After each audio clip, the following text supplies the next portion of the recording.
BC రిజర్వేషన్లపై Congress సిద్ధశుద్ధితో పనిచేస్తుంది వెల్లడించిన మంత్రి పొన్నం ప్రభాకర్.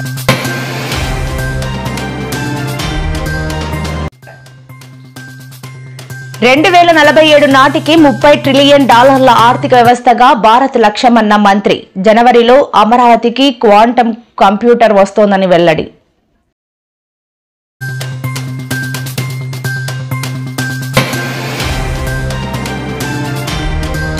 నేడు టాలీవుడ్ లో మరో విషాదం.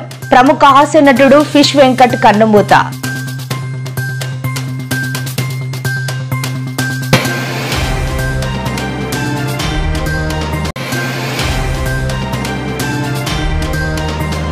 మద్యం కుంభకోణం కేసులో నేడు సిట్ కార్యాలయంలో విచారణకు హాజరైన ఎంపీ మిథున్ రెడ్డి.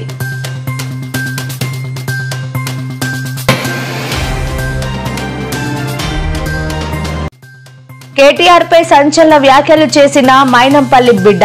ఈసారి డైరెక్ట్ గానే అటాక్ చేస్తామంటూ మాస్ కౌంటర్.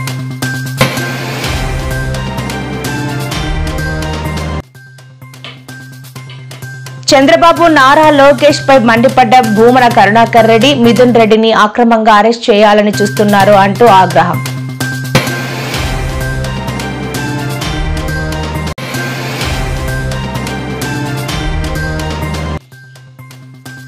నీ గుండెలపై రాసి పెట్టుకో. కేసీఆర్ కు సీఎం రేవంత్ సంచలన సూచన. 2034 వరకు నేనే సీఎం అంటూ వెల్లడి.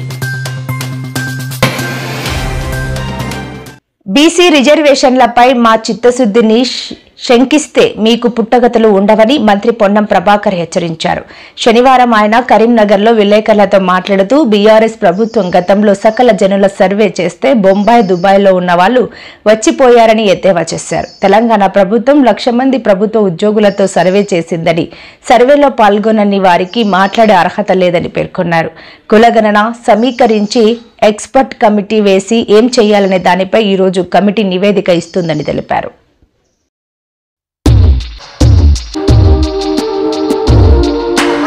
మాట్లాడుతుంటే ఆయన ఆర్డినెన్స్ గురించి మాట్లాడతాడు, లేదా రాష్ట్రపతి గారి దగ్గర గురించి మాట్లాడతారు, లేదా ఎట్లా చెల్తుంది అంటాడు. అరే పెద్దోడివి, వయసులో పెద్దోడివి, అనుభవంలో పెద్దోడివి, పార్టీ అధ్యక్షుడు చేసినావు, రేపే మాపో జాతీయ అధ్యక్షుడి పేరు వస్తుంది. వీటన్నిటికీ నీ మూలం భారతీయ జనతా పార్టీలో బీసీ నాయకులకు ప్రాధాన్యత ఇవ్వాలి కాబట్టి నీకు అర్హతలు వస్తున్నాయి. అది మర్చిపోయి ఇలా బీసీలకు అన్యాయం జరుగుతానికి పార్టీ పరంగా నీకు ఒకవేళ పెద్దలు నువ్వు తెలంగాణలో కాంగ్రెస్ పార్టీ తెస్తున్నదని వ్యతిరేకించు, నీకు ఆల్ ఇండియా ప్రెసిడెంట్ ఇస్తామని చెప్తే కూడా దయచేసి పోకన్నా. ఇవాళ ఒక కాడ ఈ రాష్ట్రంలో శురువైతే ఇవాళ కులగణన ఇక్కడ శురువైంది కాబట్టి దేశంలో Bharatiya Janata party role model గా తీసుకొని ముందుకు పోతా ఉంది. తెలంగాణ కాంగ్రెస్ బలహీన వర్గాల ప్రజాప్రతినిధులం హృదయపూర్వకంగా అన్ని రాజకీయ పార్టీలకు విజ్ఞప్తి చేస్తా ఉన్నాం. మా పార్టీ చిత్తశుద్ధితోటి ప్రభుత్వము పార్టీ 42% రిజర్వేషన్లు ఇవ్వడానికి న్యాయపరంగా, చట్టపరంగా, ప్రజాపరంగా ఒక ప్రక్రియ చేపడుతుంది. దుర్బుద్ధి మానండి. ఇలా ఈ ఆషాఢ మాస బోనాలు అమ్మవారిని అదే కోరుతున్నాం. ఇటువంటి వాళ్ళ బుద్ధులన్నీ మారి ఈ 42% రిజర్వేషన్ల ప్రక్రియ సాఫీగా జరగాలి. లోకల్ బాడీ ఎన్నికలు జరగాలి. బీసీలు 42% స్థానిక సంస్థల ప్రజాప్రతినిధులు కావాలని కోరు. గుంటూరు బండ్లమూడి గార్డెన్స్ లో ఐసీఏఐ గుంటూరు చాప్టర్ అధ్యార్యాన స్ఫూర్తి పేరుతో నిర్వహించిన మెగా సీఏ విద్యార్థుల సమావేశానికి మంత్రి లోకేష్ ముఖ్య అతిథిగా హాజరయ్యారు. ఈ సందర్భంగా మంత్రి లోకేష్ మాట్లాడుతూ ఈ ఐసీఏఐ ప్రపంచంలోనే అత్యంత గౌరవమైన, విశ్వసనీయమైన సంస్థగా గుర్తింపు పొందింది. ప్రపంచంలో ఫోరెన్సిక్ అకౌంటింగ్ ప్రమాణాలతో పనిచేస్తున్న మొట్టమొదటి సంస్థ ఇది. ఇది భారతదేశంలో అతిపెద్ద సంస్థగా మాత్రమే కాదు, ప్రపంచంలోనే అతిపెద్ద అకౌంటింగ్ పవర్ హౌస్ గా ఉందని మంత్రి నారా లోకేష్ పేర్కొన్నారు. ICAI is India's intellectual backbone. It has now turned almost 76 years old. As Sir said, I stand corrected. You are the largest accounting powerhouse in the world. You are also the most respected and recognized one. And I believe you are one of the very first to also adopt forensic accounting standards. I'd like to share some very interesting statistics. 10 lakh students appear for this exam. I've enlisted, and close to 2 lakh students appear for this exam twice a year. Now the strength of your entire organization is almost close to 4 lakh members and 54 overseas chapters. So wherever there is business, there is Bharat. And wherever there is Bharat, there is ICAI behind it. And to my surprise, when I was preparing for my speech, and to my surprise, I realized that Guntur is the CA factory of India. I thought Guntur doctors, engineers conquered the world. Clearly I stand wrong. Guntur CAs have managed to conquer the world.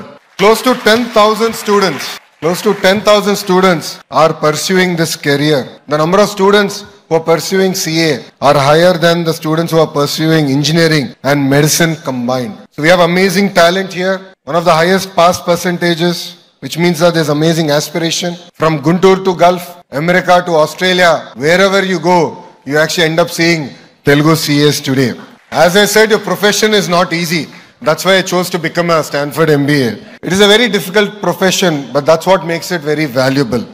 Diamonds are not made easy. Neither are CAs. People say there are two types of folks. One are CAs, the other one who wish they were CAs. And people who criticize you are merely jealous about you. CA as a profession spans across sectors. Behind every balance sheet, of course, there is a CA. And when I went to Stanford for my MBA, I actually focused on accounting because I knew that was my biggest weakness. So the 2 years I was there, almost every quarter I would take at least 2 accounting classes. And honestly, we are all living in very inspiring.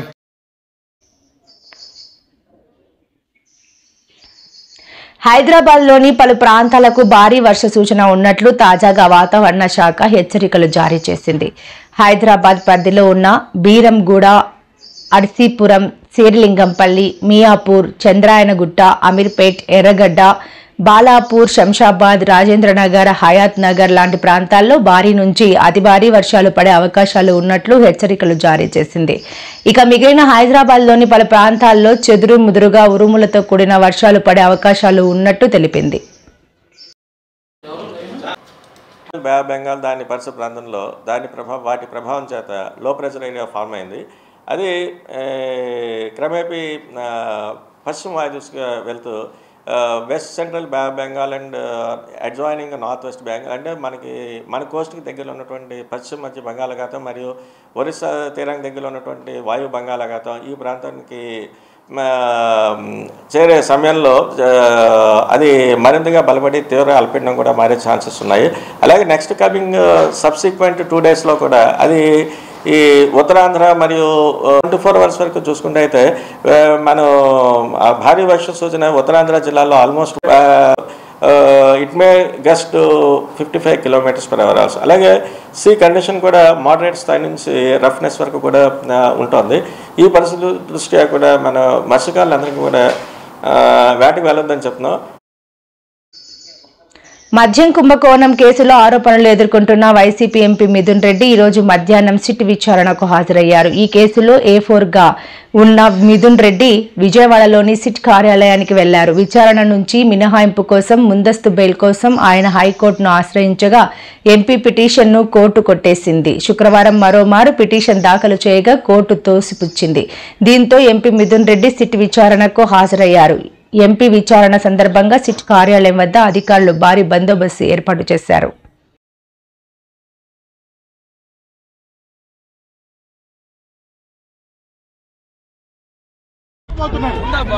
పూర్తిగా తప్పుడు case, ఇవన్నీ harass చేసేదానికే పెట్టిన case. దీన్ని ఎదుర్కొంటా, ధైర్యంగా ఎదుర్కొంటాను. దీని గురించి ఇంకా రెండో మాటలేదు. ఏ సాక్ష్యాలు లేవు, ఏం లేవు. నోటి మాటలతో బెదిరించి ఒక కేసు పెట్టించారు. ఇది నిలబడే కేసు కాదు, కానీ తాత్కాలికంగా హరాస్మెంట్ ఉంటుంది.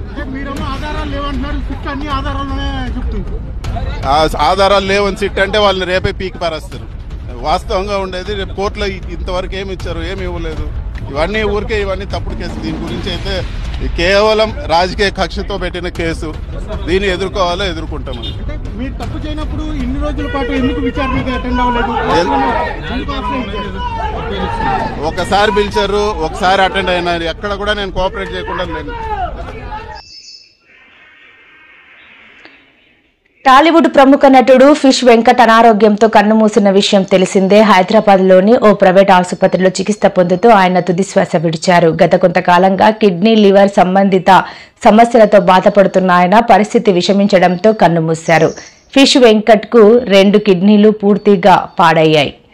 దాంతో కొంతకాలంగా డయాలసిస్ చేయించుకుంటూ జీవనం కొనసాగించారు. ఆ తర్వాత ఆరోగ్యం మరింత క్షీణించడంతో ఇటీవల ఆసుపత్రిలో చేరారు. వైద్యులు కిడ్నీ మార్పిడి అవసరమని చెప్పారు. కానీ సమయానికి సరైన దాతలు దొరకకపోవడంతో విషాదకరంగా మారింది.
హైదరాబాద్లో రౌడీయిజానికి అడ్డు అదుపు లేదనడానికి మల్కాజ్గిరి నియోజకవర్గంలో తాజాగా జరుగుతున్న పరిమాణాలే నిదర్శనమని బీఆర్ఎస్ ఎమ్మెల్సీ దాసోజు శ్రవణ్ అన్నారు. మరో నయీం మాదిరిగా మైనంపల్లి హనుమంతరావు వ్యవహరిస్తూ ప్రజలను బీఆర్ఎస్ కార్యకర్తలను భయాందోళనకు గురి చేస్తుంటే పోలీసులు తోలుబొమ్మల్లా చోద్యం చూస్తున్నారని ధ్వజమెత్తారు.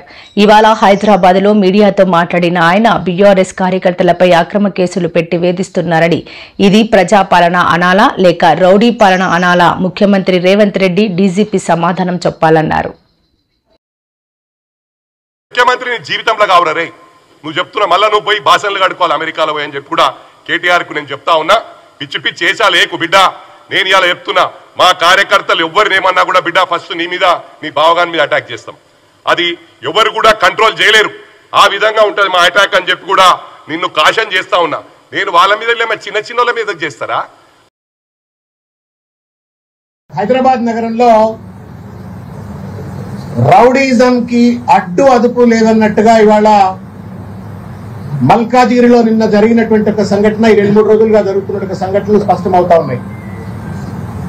నయీం అనేటోడు చచ్చిపోయిండు అని చెప్పని ప్రజలందరూ తెలంగాణలో సంతోషంగా ఉన్నటువంటి ఒక ధర్మిల మరో నయీం లెక్క ఇవాళ మైనంపల్లి హనుమంతరావు గారు వ్యవహరిస్తూ ఇవాళ ఇష్టం వచ్చినట్టుగా ఇవాళ మల్కాజిగిరి ప్రాంతంలో ఉన్నటువంటి ప్రజలను, బీఆర్ఎస్ పార్టీ కార్యకర్తలను, నాయకులను అందరినీ కూడా విచ్చలవిడిగా ఇవాళ దూషణకు పాల్పడుతూ బెదిరిస్తూ అదిరిస్తూ రోడ్ల మీద రౌడీజం చేస్తూ ఇవాళ దాష్టికానికి పాల్పడతా ఉంటే పోలీసులు ఇవాళ పూర్తి స్థాయిలో తోలుబొమ్మల లెక్క, తాబేదారుల లెక్క మారి ఇవాళ చోద్యం చూస్తూ మరో పక్కన బీఆర్ఎస్ పార్టీ కార్యకర్తల పైన, కార్పొరేటర్ల పైన, నాయకుల పైన ఇవాళ తప్పుడు కేసులు పెడతా ఉన్నారు.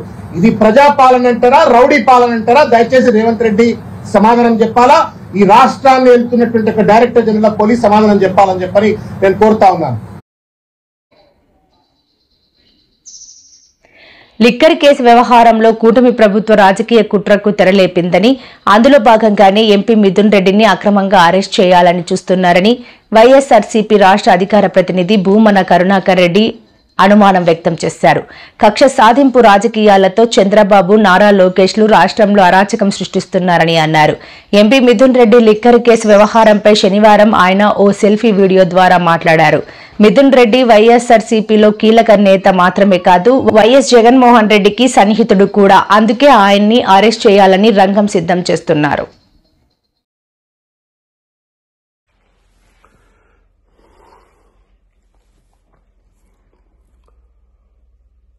చంద్రబాబు, లోకేష్ గార్ల కక్ష సాధింపు రాజకీయాలు రాష్ట్రంలో అరాచకమైనటువంటి పరిస్థితుల వైపు పూర్తిగా నెట్టబడుతున్నాయి.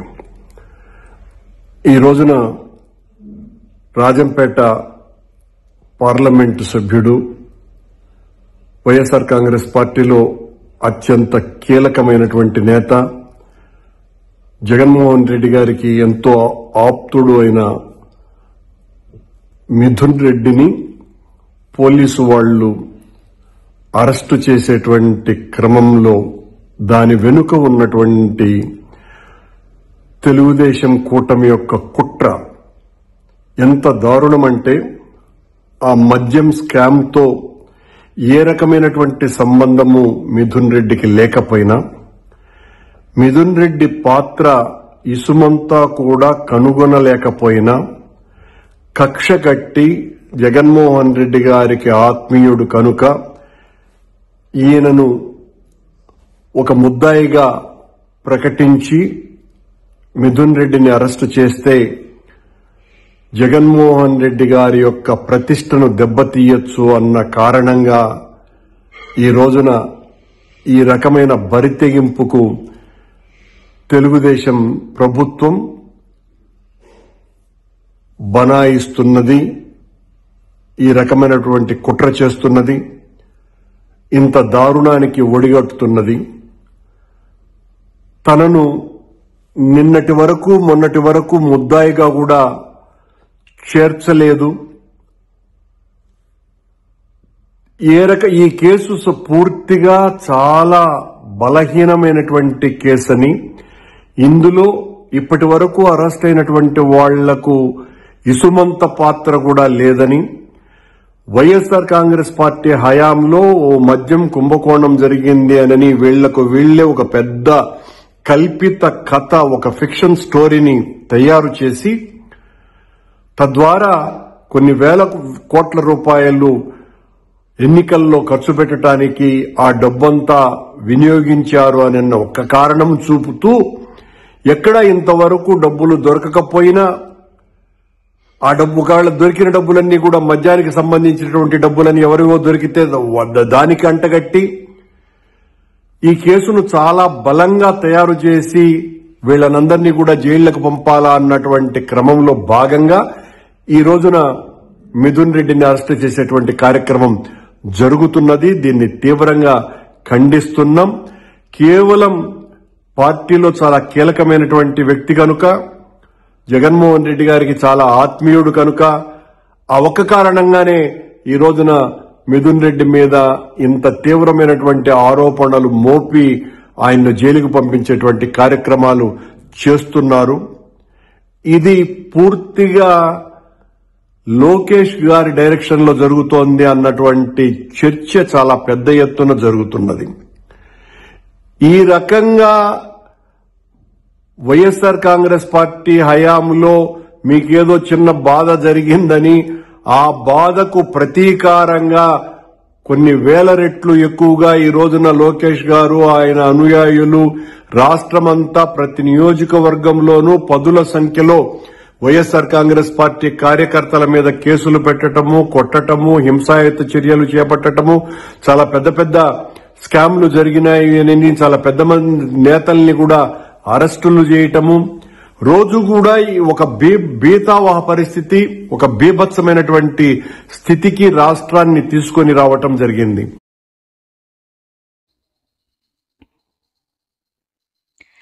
తానైతే మంచోడిని కాదని, నెక్స్ట్ టైం అధికారంలోకి వచ్చాక కేసీఆర్ చెప్పినా వినబోనని, అందరి పేర్లు రాసి పెట్టుకుని మరీ వడ్డీతో చెల్లిస్తామన్నారు బీఆర్ఎస్ వర్కింగ్ ప్రెసిడెంట్ కేటీఆర్. ఇటీవల మాల్కాజ్గిరిలో కాంగ్రెస్ బీఆర్ఎస్ ల మధ్య జరిగిన ఘర్షణలో గాయపడిన పార్టీ నాయకుల్ని కేటీఆర్ పరామర్శించారు. బీఆర్ఎస్ నాయకుల్ని వేధిస్తోన్న ప్రతి ఒక్కరి పేరు రాసుకోవాలని సూచించారు.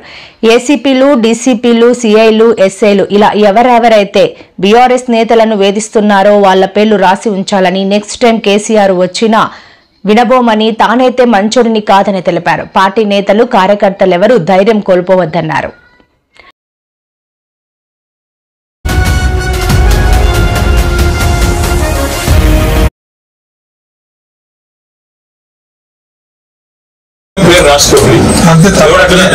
ఏసీపీలు, డీసీపీలు, సిఐలు, ఎస్ఐలు ఎవడెవడైతే బాగా ఎగురుతారో ప్రామిస్ చేస్తున్నాను మీకు. నేను కేసీఆర్ చెప్పిన నేను ఇక్కడ నేనైతే మంచోడు కాదు. నిజంగానే నిన్న మొన్న ఎవరు అంటే నేను నమ్మలేదు. హైదరాబాద్ లో పిచ్చి కుక్కలు విరిగిపోయినాయి, కానీ ముఖ్యంగా మల్కాజ్గిరిలో పిచ్చి కుక్కలు బాగా విరిగినట్టున్నాయి.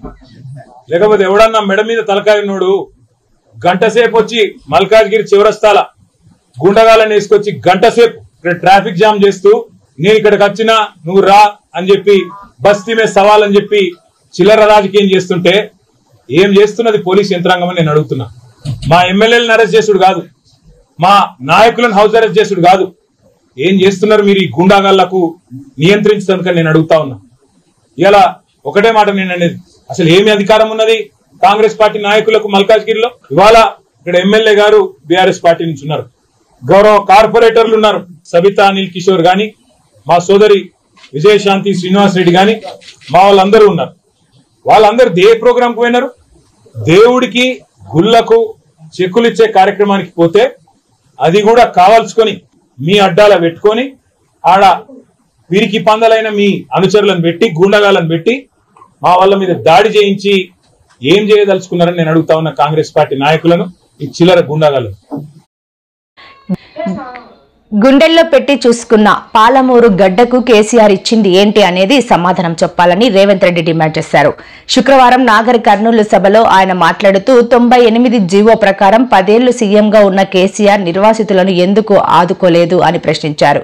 వాల్మీకి సోదరులను ఎస్టీ బోయలుగా మారుస్తానని చెప్పి కేసీఆర్ మోసం చేశారని గుర్తు చేశారు. కేసీఆర్ ని గుండెలపై రాసి పెట్టుకో, 2034 వరకు ఈ పాలమూరు బిడ్డే రాష్ట్రానికి ముఖ్యమంత్రిగా ఉంటాడు, పాలమూరు గడ్డ నుంచే ప్రభుత్వాన్ని నడిపిస్తాడు అని సీఎం రేవంత్ రెడ్డి సంచలన వ్యాఖ్యలు చేశారు. ఈ వేదిక మీద నుంచి చెప్తున్నా, 94 నుంచి 10 ఏళ్లు తెలుగుదేశం అధికారంలో ఉన్నది. 2004 నుంచి 2014 వరకు 10 ఏళ్లు కాంగ్రెస్ అధికారంలో ఉన్నది రాజశేఖర రెడ్డి నాయకత్వంలో. 2014 నుంచి 2024 వరకు చంద్రశేఖరరావు ఈ తెలంగాణ రాష్ట్రానికి బీఆర్ఎస్ అధికారంలో ఉన్నది. 2024 నుంచి 2034 వరకు రాసుకో చంద్రశేఖరరావు, నీ డైరీలో కాదు నీ గుండెల్లో రాసుకో, నీ కొడుకు గుండె మీద రాయి. 2034 వరకు ఈ సోదరుడు పాలమూరు బిడ్డ తెలంగాణకు ముఖ్యమంత్రిగా ఉంటాడు, పాలమూరు నుంచే ప్రజా ప్రభుత్వాన్ని నడుపుతాం. ఇది నా మాట, నువ్వు నీ గుండెల్లో రాసుకో చంద్రశేఖరరావు. పాలమూరు నుంచే శాసనం చేస్తాం, పాలమూరు నుంచే శాసనసభను నడిపించే బాధ్యత నేను తీసుకుంటా. నువ్వు దుఃఖం వస్తుందో బాయిలో దుంకుతావో పెట్రోల్ పోసుకొని తగిలబెట్టుకుంటావో అది నీ ఇష్టం. కాకపోతే అక్కడి సూర్యుడు ఇక్కడ మొలిచిన చంద్రశేఖరరావు గారు ఏడ్చినా దుఃఖపడ్డా, ఒకవేళ ఆయన పిల్లలు పెట్రోల్ పోసుకొని ఆత్మహత్య చేసుకున్నా పాలమూరుని అభివృద్ధి చేసే బాధ్యత నాది, ప్రాజెక్టులు పూర్తి చేసే బాధ్యత నాది. ఈ దేశానికి పాలమూరు వలసల జిల్లా కాదు, పాలమూరు జిల్లా అంటే పరిపాలన అందిస్తుంది, దేశానికి ఆదర్శంగా ఉంటుంది అని చెప్పి ఈ గడ్డ మీద నుంచి పరిపాలన అందించే బాధ్యత మేము తీసుకుంటాం. ఆంధ్రప్రదేశ్ ముఖ్యమంత్రి గారు కూడా విజ్ఞప్తి చేస్తున్నా, మీరు విఘ్నులు, మీరు తెలుగు వాళ్ళని అభివృద్ధి చేయాలన్న ఆలోచనతో ఉన్నది నిజమైతే రాయలసీమ లిఫ్ట్ ఇరిగేషన్ ప్రాజెక్టును రద్దు చేయండి.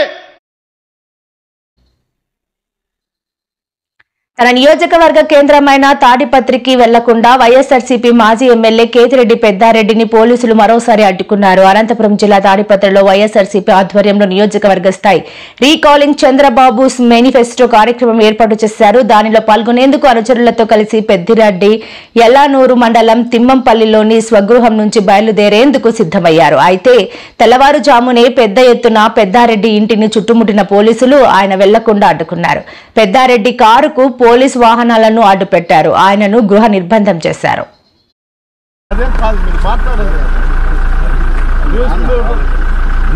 మీరు మాట్లాడండి, ఐర్ ఆఫీసర్తో కోర్ట్ ఆర్డర్స్ ఓబే చేయరు. మీరే చెప్పినారు అనంతరావుకి జిల్లా అధ్యక్షుడికి మీరే నోటీస్ ఇచ్చినారు, దాంట్లో కనపడుతున్నారు.